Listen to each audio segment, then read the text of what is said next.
días a todas y todos. Como siempre, un placer de poder compartir una vez más con ustedes en esta nueva versión de la Semana de Estudios Romanos. Y un pequeño comentario para los alumnos, este tema que quiero trabajar y presentar hoy día. Es una visión holística, amplia, de intentar, una vez más, comprender la historia romana en estos más de 1000 años. Y como ustedes saben muy bien, tradicionalmente la historia romana se ha dividido en monarquía, república e imperio, que es una división más que mal pedagógica desde el punto de vista político. Y lo que yo voy a intentar hacer es, a partir de esta división clásica, intentar hacer otra división, por cierto, metodológica, pedagógica, con la idea, con el concepto y con la evolución de la palabra imperium, imperio. En la historia milenaria de Roma existió un vocablo polisémico que atravesó y transitó mutándose, pero que se mantuvo fiel a su devenir, imperium. Las fuentes no son concordantes en definir y caracterizar el léxico de la época, ya que los contextos en los cuales aparece una palabra pueden ser muy variados y es necesario escudriñar las distintas categorías interpretativas, salvaguardando los riesgos de aplicaciones contemporáneas, unilaterales y totalizadoras. El concepto de imperium, como examinaremos, ha formado parte esencial y nuclear de los romanos. Estaba adherido, diríamos metafóricamente, a su ADN y a su comportamiento diario. Tuvo una consistencia y una realidad permanente, una simbología y una resonancia al interior y al exterior del mundo antiguo. Estudiado mayormente por historiadores, por filólogos, juristas, sociólogos y politólogos, la vinculación del término imperium en la historia del pensamiento político y su posterior derivación a la noción actual de imperio ha llevado a establecer semejanzas, diferencias y deformaciones, ya que ha sido tergiversado y modificado por el uso. No debemos desconocer la dificultad que presenta para nosotros el hecho de estudiar realidades antiguas y establecer una definición conceptual que podría ser ambigua o incluso extemporánea. El mismo Cicerón, en su tratado sobre la República, presenta lo complicado que era definir y caracterizar el término república. Es preciso encontrar, entonces, la terminología adecuada y adaptarla en cierta medida al mundo clásico. Así las categorías hermenéuticas modernas podrán explicar, como ya se ha hecho, realidades históricas pretéritas. Veamos entonces cuáles serían, y yo he tratado de ver 4 formas, 4 caracterizaciones y definiciones del concepto y de la palabra latina imperium. El primero de ellos, imperium como poder absoluto y total. En la época monárquica es el rey quien detenta el principio que rige el poder total sobre la vida y muerte de sus súbditos. Tiene un origen etrusco y divino.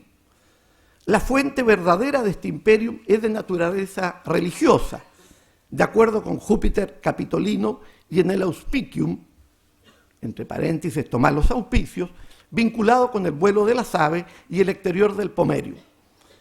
La relevancia de los auspicios fue central en la política romana. Aseguraban a los magistrados sus competencias, presidir el Senado, los comicios y dirigir el ejército. El poder y el mando son absolutos, sobre todo el militar, que es temido y respetado. No se toleraba la repartición de su poderío. Este fue total y único hasta la muerte. A partir de la expulsión de los tarquinos en la revolución del 510-509, que significó el fin monárquico y a su vez el comienzo de la época republicana, este concepto de imperio adquiere otro estatus, otra categoría. Define ahora el poder de los magistrados superiores, o sea, los cónsules, los pretores y los dictadores, tradicionalmente denominados magistrados cum imperio, Esto designa el poder supremo y público más elevado, básicamente en dos funciones y especializaciones. En el campo militar, Imperium Militiae, como comandante y guía del ejército, y en el campo civil, Imperium Domi, referida a la jurisdicción del derecho público, penal y policial y su relación con el Senado, los otros magistrados y el pueblo. Este triángulo, esquema que hemos hecho aquí, es un esquema que obviamente lo hemos hecho nosotros, lo hemos tomado de alguna manera de Polibio, la famosa Constitución Mixta de Polibio, que es mucho para hablar, seguramente el profesor Robertson en la tarde, cuando nos plantee este tema tan interesante sobre la democracia o la oligarquía o la aristocracia como sistema de gobierno en la República, no va a hablar sobre este tema, pero aquí de alguna manera lo que se está tratando de presentar son los pilares, los fundamentos del sistema político republicano, en el vértice del Senado, la magistratura y el pueblo. Y como en el caso de la magistratura van a desarrollar esta categoría, diríamos, este atributo de la potestas y sobre todo el imperium, que es lo que a mí me interesa desarrollar. Cómo a partir de este momento, primero de la monarquía, con el rey y posteriormente del sistema republicano, con los magistrados se va a desarrollar esta categoría entonces de imperium. Tanto cónsules como pretores, eventualmente dictadores, disponían cada uno con iguales derechos el comandar el ejército, celebrar el triunfo, convocar al Senado y los comicios centuriados. El imperio de los cónsules era prácticamente ilimitado, pues no existían otras instituciones que pudiesen restringirlo.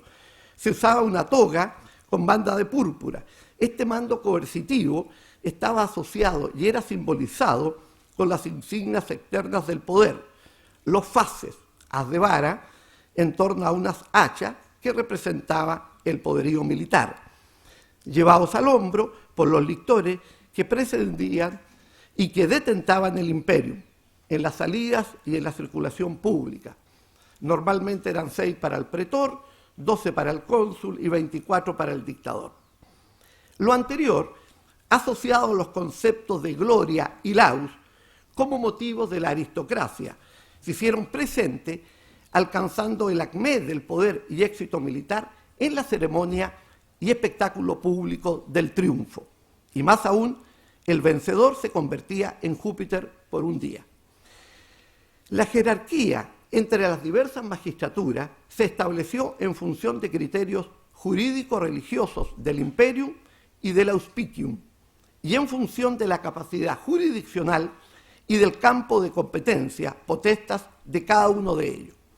En este aspecto, en particular y en general, en la historia romana, no debemos olvidar la estricta vinculación y regulación entre la realidad política, institucional, jurídica, con sus estructuras de pensamiento en el ámbito religioso. Vamos la segunda acepción.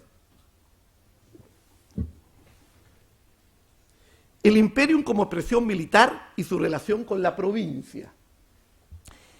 Hacia mediados del periodo republicano, una vez que Roma conquistó la península itálica y la organizó política, jurídica y administrativamente, se lanzó en una empresa de expansión en torno al Mediterráneo. Hasta la Primera Guerra Púnica, 264-241, el término ambiguo de provincia, designaba el ámbito de responsabilidad en que un magistrado, pretor y cónsul ejercía su poder para ir, vencer y dominar, la conducción de una campaña militar y el desarrollo de una particular jurisdicción que coincide con un territorio y espacio determinado. El carácter anual de la magistratura restringía dichas funciones y los poderes debían finalizar una vez cumplido el ejercicio del cargo, anualidad. Si no lograba el objetivo, pasa el sucesor, no prorrogándose el imperio. Pero aquí viene lo relevante y lo importante en esta praxis de la mentalidad romana, en el momento de esta expansión. Vean ustedes básicamente el color verde claro, el más claro, que son las provincias básicamente del Mediterráneo, del norte de África, Asia, que son las primeras provincias que va a ir conquistando Roma, y al mismo tiempo Córcega, Cerdeña, Siracusa, donde cambia un poco esta mentalidad y esta praxis para entender el concepto. Y esto será a partir del año 227, una vez terminada ya la Primera Guerra Púnica, cuando habrá un significativo cambio en el sistema expansionista e imperialista. En el fondo, como producto de las diversas guerras victoriosas de los romanos en época media republicana, según sostiene William Harris, surgen, comillas, nuevas técnicas de organización, cierre comillas, que aumentan la capacidad de controlar pueblos y territorios. El gobierno conscientemente se da cuenta de que era necesario mantener la presencia romana en los espacios conquistados y con mayor razón al exterior de Italia. Oficialmente se instituyen, como pueden ver, las provincias de Sicilia y Cerdeña, Córcega, inmediatamente después de la Primera Guerra Púnica, con la conveniencia de disponer de un magistrado o de más magistrados permanentes para atender las tareas administrativas y gubernamentales. El número de pretores de 2 sube a 4 y el de cuestores de 6 a 8. Ahora bien, este instrumento de dominación directa, la provincialización de las regiones conquistadas, en un primer momento no fue utilizado en el sentido de área geográfica, como lo podemos estar viendo ahí, sino más bien, como ya señalamos, bajo el control y la jurisdicción de un magistrado o gobernador regularmente nominado. La política imperialista agresiva continúa en torno al Mediterráneo, creándose las nuevas provincias, como veíamos ayer, de Hispania Citerior y Ulterior, 197, las de Macedonia, 148, las de África, 146, Asia, hablábamos recién, 133 y muchas otras. Al momento de la instauración y registro de una nueva provincia, estable por parte del Senado, era necesario fijar los límites y la descripción del territorio, determinar la modalidad y actuación del gobierno, especialmente del magistrado. Esto fue llamado Formula Provincia o Lex Provinciae o Redactio Informant Provinciae. Estas leyes administrativas intentaron presentar un cuadro normativo para el gobierno y para la gestión de las relaciones entre las comunidades. Las diferencias entre las leyes provinciales eran profundas y la falta de uniformidad se originaba, además, por los edictos de sucesivos gobernadores, los decretos del Senado o las leyes votadas en los comicios. Increíble, pero ninguna de estas fórmulas ha sobrevivido, y reciente el profesor Cruz nos hablaba de Plinio. Justamente Plinio es uno de los pocos que logra hacer una especie de elenco, de recuento, ya como fuente secundaria en este sentido, un catastro de las leyes provinciales, sobre todo en la época augustea.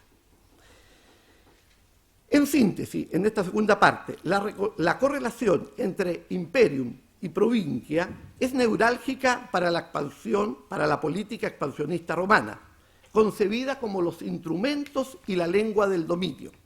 Así, el concepto de imperium se amplía y se articula en relación directa con la conquista. Sin embargo, todavía en época media republicana no posee la connotación estructurada de imperio espacial. Habrá que esperar y prolongarse hasta el periodo augusteo.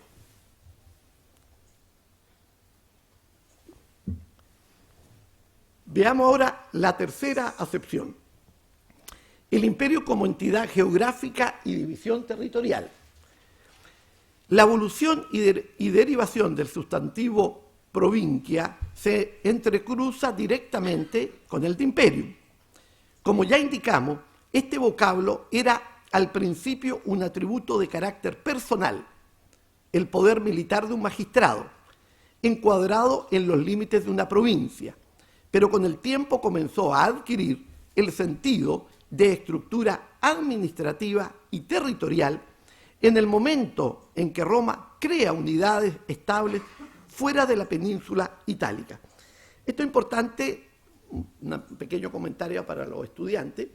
En este momento de que comienzan a surgir las provincias a partir del año 227, el territorio de Italia había sido ya conquistado, dominado, estructurado y organizado, obviamente, por Roma. No como una provincia, sino que fundamentalmente, desde el punto de vista jurídico, como el Ager Romanus o los Socii Populi Romanos. Dentro del Ager romano tenemos las colonias romanas y tenemos los municipia, o sea, los municipios, optimo iure, sine sufragio. Y dentro de los aliados de los Socii Populi Romani tenemos las colonias latinas y la ciudad, en este caso federada itálica. Por tanto, Italia, como península, no es provincia, sino que es esta división administrativa jurídica del Ager y al mismo tiempo de los territorios federados. Hacia fines de la época republicana, Roma había conquistado gran parte del Acúmene, formándose gradualmente la concepción territorial de provincia como una división ahora administrativa o área geográfica, como podemos ir viendo en este mapa de finales ya de la época republicana, sobre todo en el siglo I, hacia mediados del siglo I, en el periodo de César. No obstante esto, el significado prístino y tradicional de imperium no había desaparecido. Pompeyo obtiene el Imperium Maius contra los piratas en el Mediterráneo el 67, derrotándolo, y contra Mitrídates VI el 66 en el sentido de comando militar y no como territorio. En forma simultánea, hacia mediados del siglo I, en este mismo periodo, en el fondo antes de Cristo, encontramos testimonios en las fuentes latinas de la expresión Imperium Populi Romani.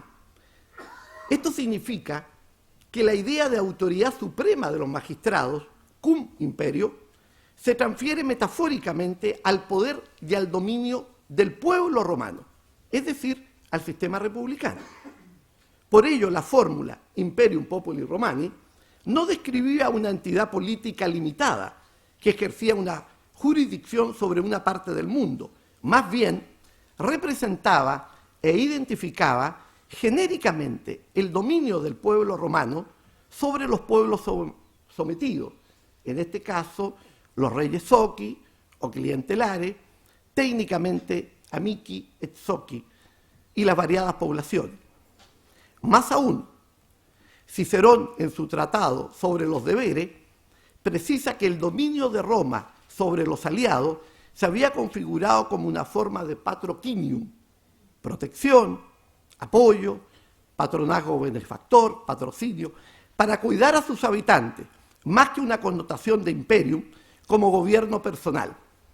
En otras palabras, en lenguaje actual, el imperio romano era en parte, diríamos comillas, formal, bajo el control directo de una oligarquía, yo diría más o menos aristocrática, entre el 400 y el 31 a.C., con un amplio grado de sustento popular. Y por otra parte, informal.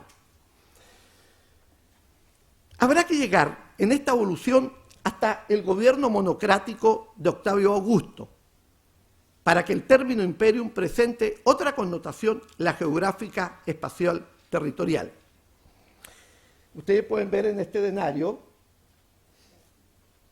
es un dibujo que se conserva en el Museo Británico, no Alexis Sánchez dominando una pelota de fútbol, que puede ser la postura, ¿no es cierto?, de un jugador de fútbol en cualquier parte del mundo, sino que Octavio o Octaviano, inmediatamente después del 31, después de la batalla de Accio, en que domina el mundo, claramente el mundo identificado como este globo, donde va a estar sometido, dominado, en este caso, por el futuro príncipe, y claramente aquí ya se comienza a dar en las inscripciones, pero sobre todo en la numismática y en la fuente ya literaria, esta idea del dominio del mundo como espacio territorial, como espacio físico.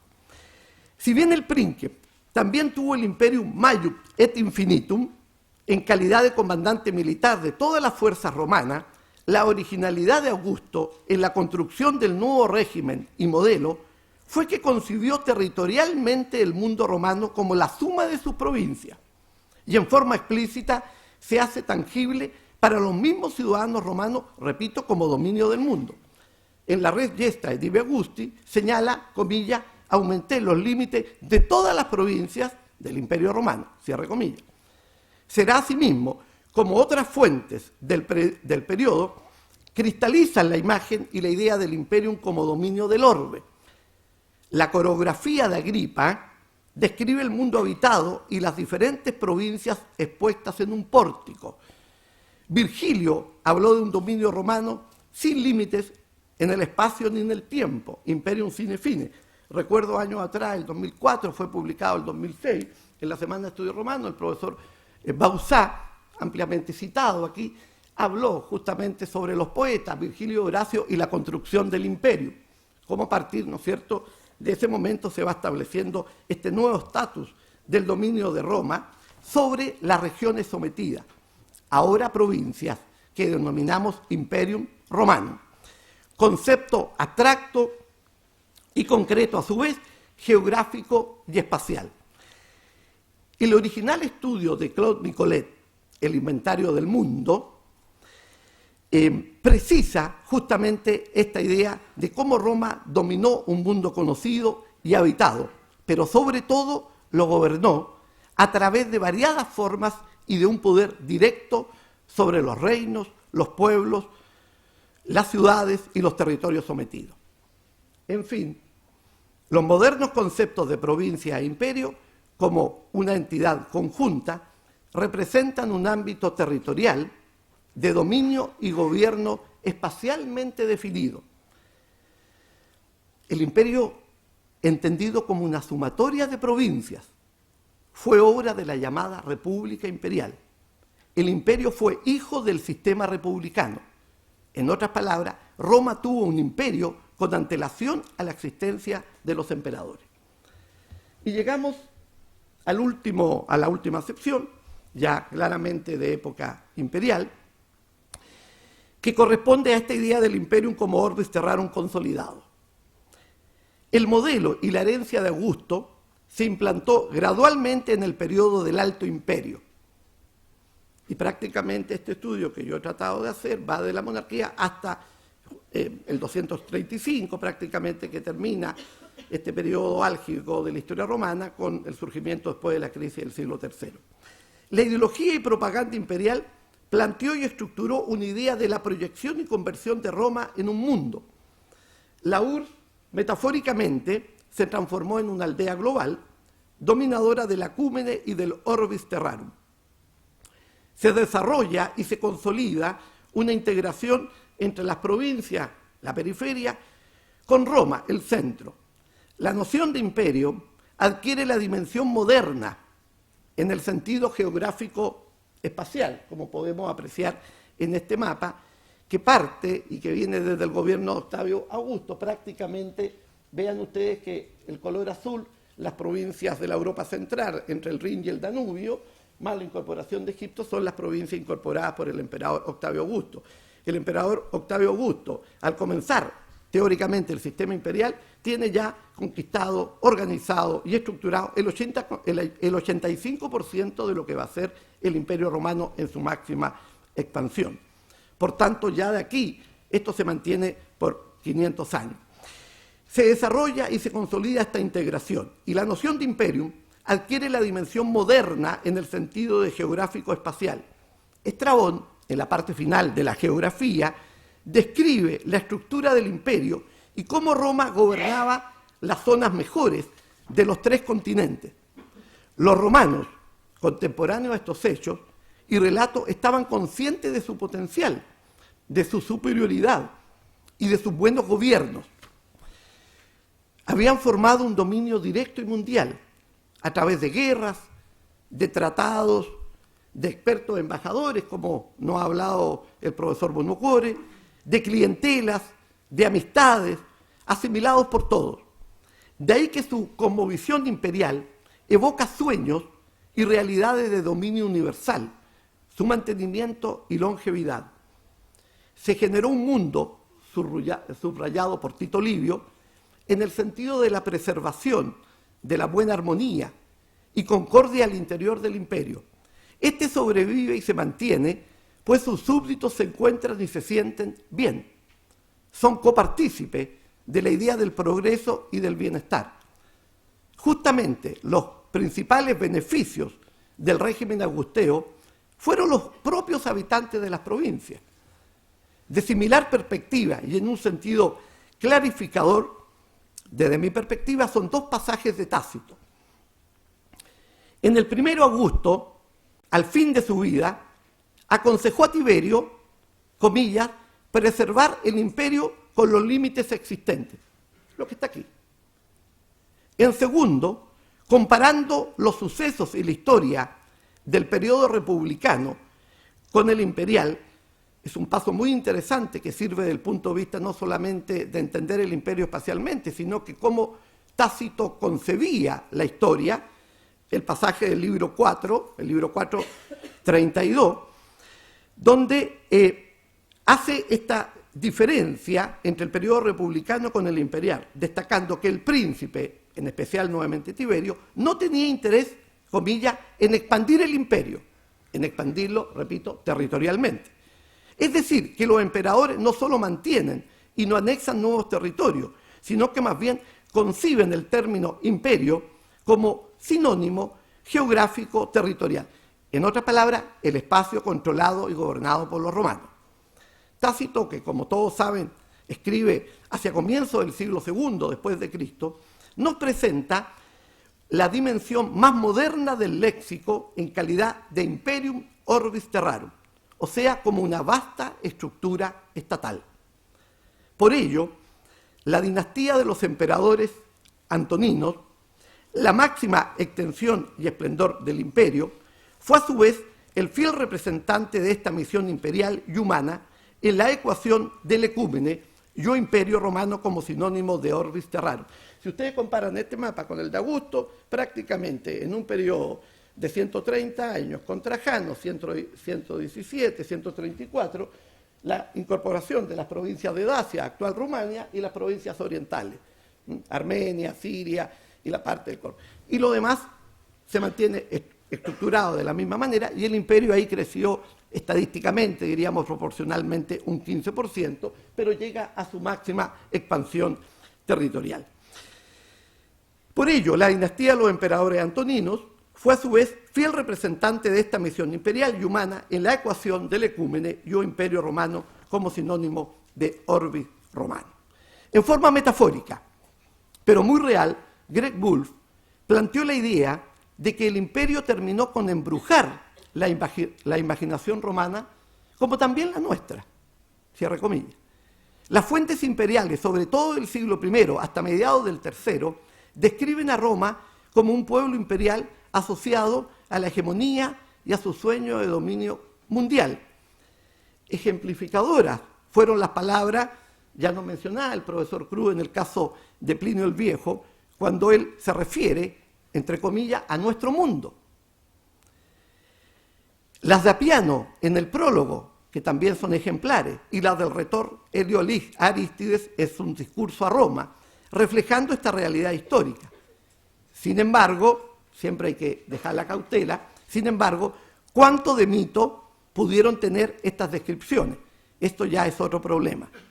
Así, el imperio terminó por ser concebido por los mismos romanos, ya no solamente como el poder sobre un espacio amplio, sino que también como una entidad territorial formada por un conjunto continuo de provincias.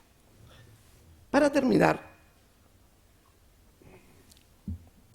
la correlación, y por eso he querido colocar esto como la síntesis, como sinónimo de orbis terrarum imperium romanum, la síntesis imperial, la correlación y vinculación tripartita entre política, derecho y religión permitió que la noción imperium, en su connotación original, primero de poder de mando, transitara y se ampliara a toda la historia romana.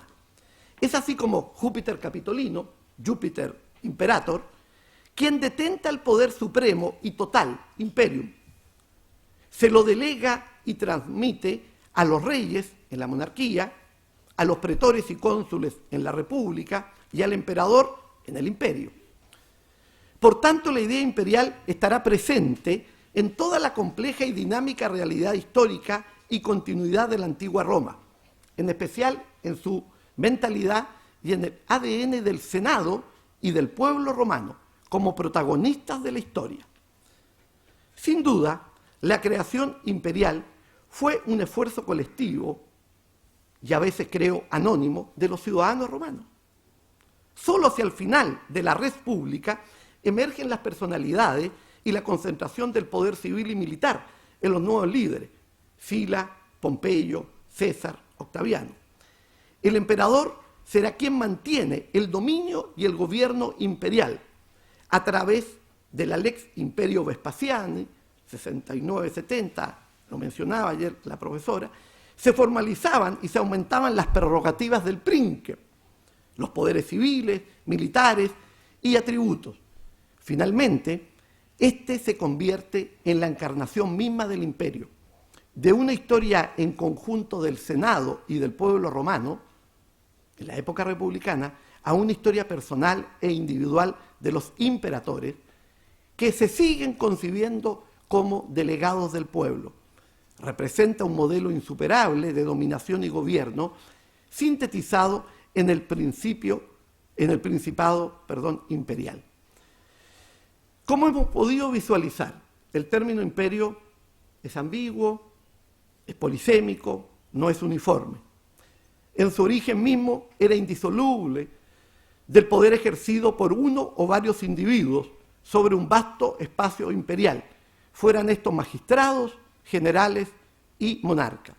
Solo al final de una larga evolución y trayectoria, el léxico llega a designar traslaticiamente y o por metonimia el amplio espacio sobre el que tal poder era efectivo y duradero, es decir, el Imperio Romano.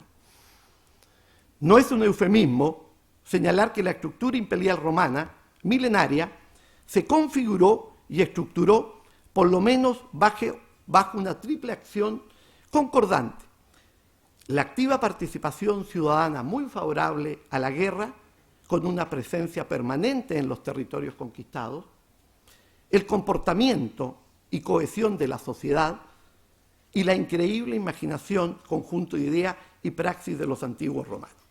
Bien, muchas gracias.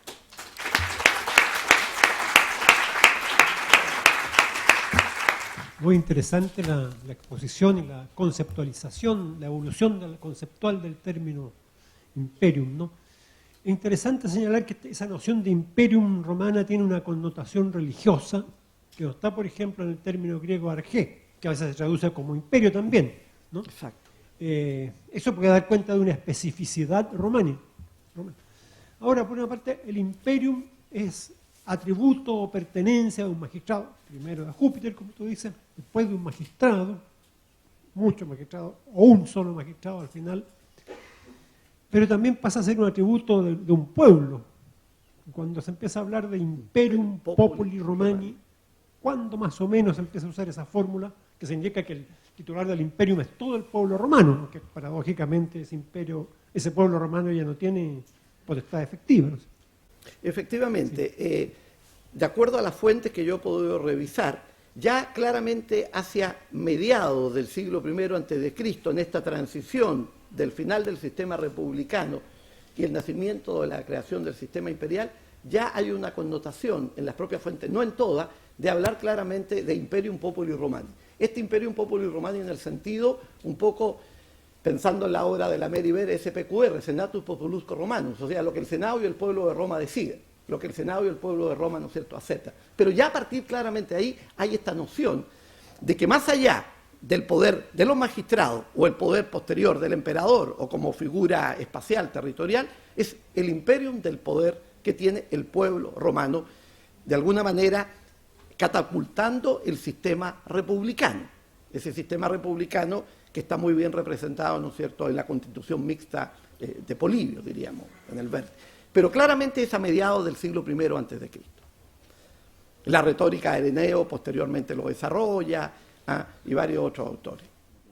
Profesor, usted menciona que en principio el imperium era de carácter absoluto y total y pertenecía a esta figura del monarca, y que luego comienza se decanta como en los magistrados, y que después de eso, como entendí yo, va adquiriendo como un carácter espacial, y ahí como que toma como esto de las provincias. Y mi pregunta dirigida es que de qué modo se delimitaban las provincias, de qué modo se delimitaban los espacios, con puntos de referencia como... Bueno, nunca estuvieron tan bien delimitadas como ya a partir del periodo de Augusto, donde hace una división muy clara entre lo que son las provincias imperiales, las provincias senatoriales. Esto comienza, como lo señalé, a partir del año 227. Surge a partir de ahí lo que se llaman las leyes provinciales. Y estas leyes provinciales, que le dan esta jurisdicción a los magistrados, pretores o cónsules, o propretores o procónsules posteriormente, desarrollan en la misma jurisdicción de la provincia una medida territorial.